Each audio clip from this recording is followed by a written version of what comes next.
Oke guys. Baik lagi sama gue karena data nggak bisa bohong ya. Oke,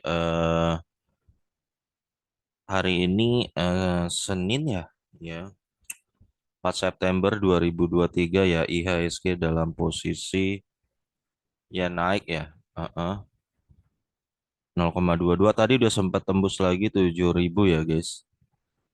Apalagi sekarang kan awal-awal bulan ya, biasa banyak orang tuh udah gajian, ya gajian mereka masukin duit di IHSG buat invest ya beberapa ya pasti harusnya ada fresh money lumayan. Ya, jadi cukup optimis lah September ini bakalan 7.000 atau 7.050 atau 7.100 harusnya cukup bisa. Ya, harusnya. Eh, Apalagi nanti dividen games cair, dividen MBA sorry, Seger cair, terus si TMG cair di September ini. Di TMG cair tinggi 900 miliar. Games 300 miliar. Seger kalau nggak salah yang bakal masuk ke ESG itu entah 50 miliar apa 100 gitu ya. Ya itu otomatis kedatangan duit baru loh, 1T lebih bulan ini ya. Berarti tekanan buy harusnya lebih kuat daripada tekanan sell sehingga harusnya naik logika gitu. Gua tahu ya ada yang berusaha bilang September tuh bakal merah karena berdasarkan data tahun lalu. Nanti gua akan bahas ya pola-pola itu namanya time the market. Betul, secara bandingin data oke lah. Bisa masuk akal. Wah, September tahun lalu merah, September tahun ini hijau. September tahun ini pasti harusnya merah lagi ya. Itu mungkin secara bandingin datanya oke, tapi kan faktor di baliknya itu yang nggak dianalisa ya. Tahun lalu kan banyak isu PIR 2023 bakal gelap. Terus Amerika naikin suku bunga terus-terusan. Itu yang menyebabkan bulan September tahun lalu crash terus berkali-kali. Sekarang sentimen negatifnya udah hampir nggak ada basically ya. Mau pemerintah US naikin suku bunga lagi udah nggak terlalu ngefek, kita udah terbiasa gitu loh. Jadi harusnya nggak bisa disabandingin kayak begitu kalau menurut gue ya. Oke, nanti lihat aja September bakalan arahnya hijau atau merah ya. Itu istilahnya time the market lah, orang nggak kalau menurut Peter Lynch ya lu hindarin aja berusaha time the market ya. Susah cuannya time the market kalau menurut Peter Lynch ya. Oke, sekarang gue mau bahas OBMD ya.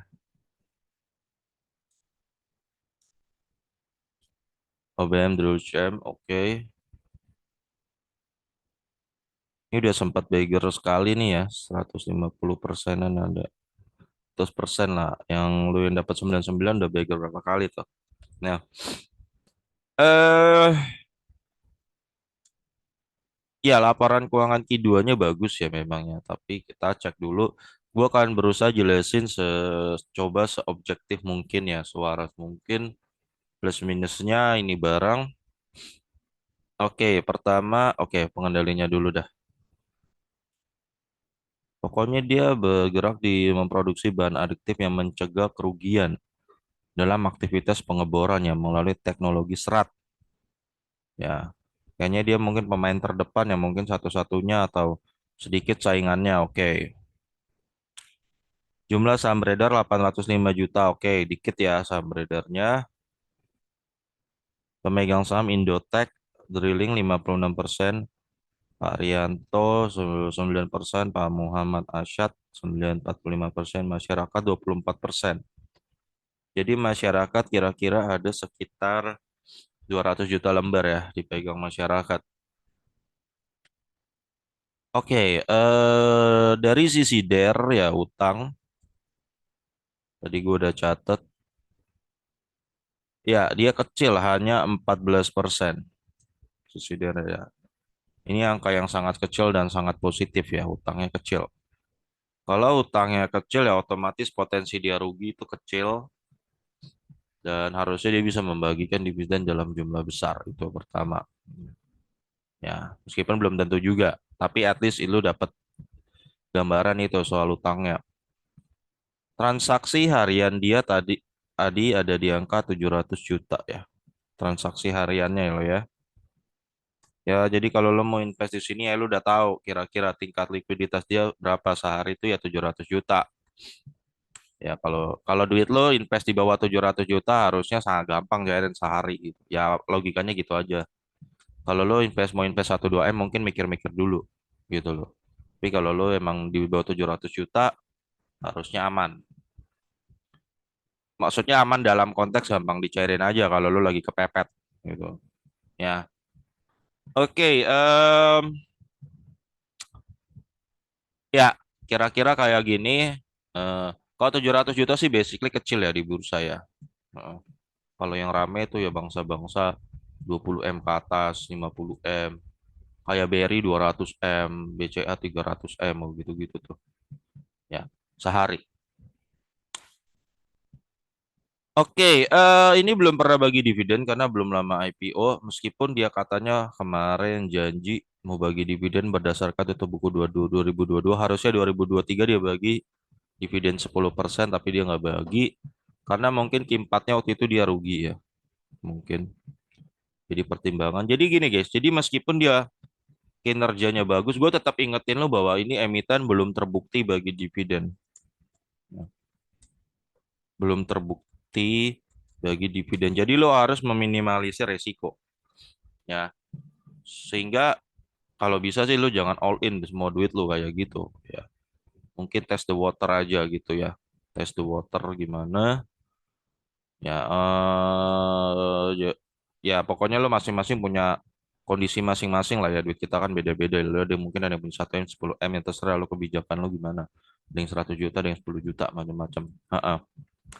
Jadi ini belum terbukti bagi dividen ya guys. Jadi laba yang dia catat di laporan keuangannya belum terbukti dikonvert jadi dividen. Sehingga kalau lo mau masuk berarti lo pure bener-bener ngelihat kinerjanya ngarepin dia entah bagi dividen kapan atau lo memang mengharap capital gain yang nggak tahu juga kapan ya.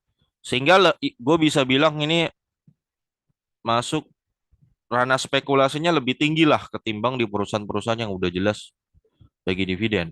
Sehingga kalau lu udah tahu bahwa lu masukin duit di emiten yang tak membagi, belum terbukti membagikan dividen dan itu artinya ranah spekulasi lu berarti lebih tinggi dari seharusnya. Lu harus siap dengan kondisi terburuk ya. Kondisi terburuk ternyata dia roboh gitu kan. Roboh dalam dan lu nyangkut dalam dan lu harus nunggu sampai dia nggak tahu kapan. Nah itu guys. Jadi kalau lu udah siap dengan lu mau ngambil resiko ini, jangan nyalain orang kalau lu, kalau lu takut dalam ya. Ini emiten belum terbukti bagi dividen. Oke, kita langsung lihat laporan keuangannya ya. Ekuitas 2022 nih Desember ya, ini Desember nih 110 miliar. Sekarang di bulan yang kemarin sampai Juni nih 135 miliar ya. Terjadi kenaikan 22%. Book values, sorry, lembar saham beredar 800 juta ya. Berarti book value 136 dan 167. Harga rata-ratanya, ini nggak ada.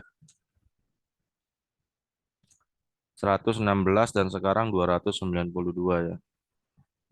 Berarti sempat naik 151% tuh. Ya. PBV 0,8 dan ini 1,7. Oke, gue mau bahas laba sekarang ya. Laba tahun lalu 13 miliar. Tahun ini naik 84% ya, 24 miliar ya. Ya wajar kalau dia bisa naik hampir 100%. Labanya naik hampir 100%. Ya,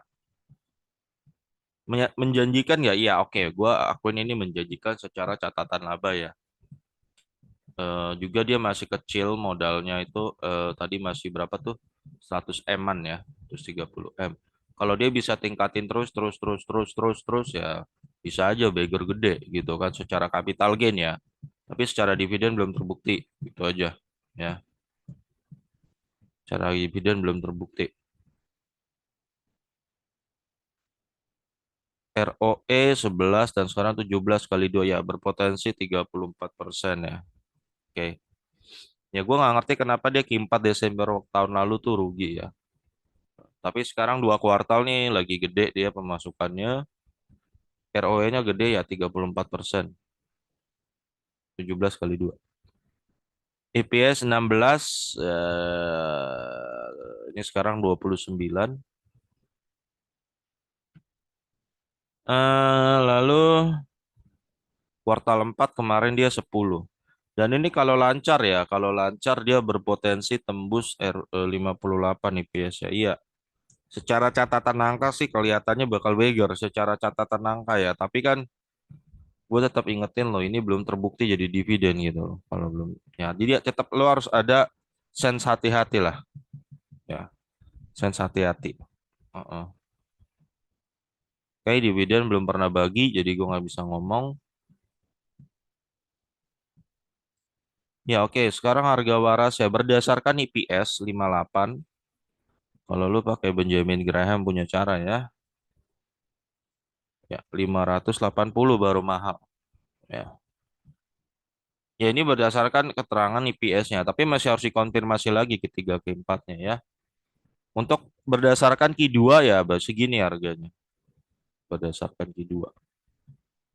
Dari dividen gua nggak ngasih karena ini belum pernah bagi ya. Ya mungkin kalau gua akan ngasih anggap kalau dia bagi 50% ya gua akan kasih range segini ya. 580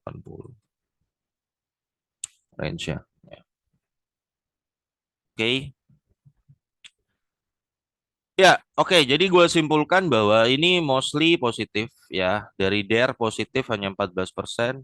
Transaksi hariannya ya 700 jutaan sehari. Semua lu tahu.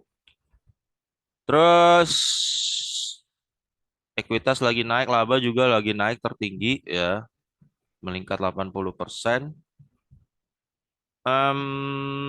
Nah, sisi satu yang negatifnya adalah ini belum pernah terbukti membagikan dividen. Sehingga ini yang harus lu jadikan catatan ya. Ya catatan harus hati-hati. Tetap guys, gue tetap ingetin lo hati-hati dengan emiten yang tak membagikan dividen. Tetap ingetin gue. Gue sampai tekanin berulang-ulang nih. Ya, bisa aja beggar mungkin aja iya bisa beggar dengan catatannya. Tapi ingat namanya yang tidak membagikan dividen yang terjadi itu zero sum game ya. Jadi hanya pertukaran uang aja. Berarti kalau ada yang cuan pasti ada yang loss. Itu aja. Oke guys, sampai sini aja. Sampai ketemu lagi video gue berikutnya karena data. Gak bisa bohong ya.